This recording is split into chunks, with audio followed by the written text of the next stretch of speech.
When talking about warfare in the Middle Ages, we need to consider how a medieval army would actually capture a castle.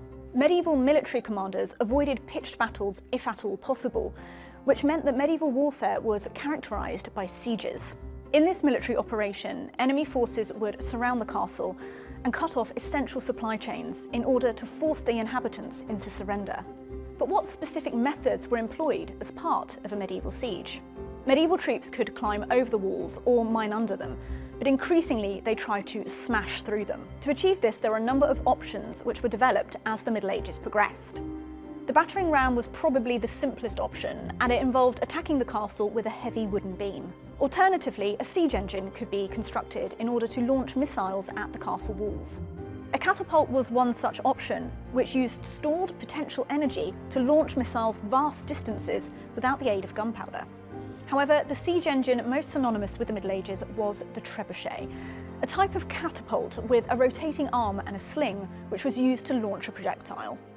The design of the trebuchet allowed it to launch greater weights and over further distances than the traditional catapult. The traction trebuchet, or mangonel, used manpower to swing its arm, and it appeared in China in the 4th century. The later and more powerful counterweight trebuchet used a counterweight to swing the arm. It was first recorded in both Christian and Muslim-controlled territories in the 12th century. However, not only did the construction of siege engines require time, materials, and skilled labour, but their use also meant that a castle's defences could be severely damaged, and as such, if the attacking army was able to capture the castle, they would quickly need to make costly repairs.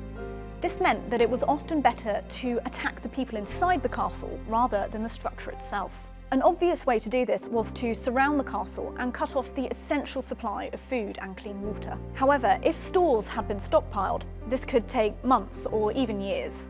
Another way was to try and persuade the castellan, the man or woman in charge of the castle, to surrender to you. This could be done through trickery or deceit, which did sometimes work.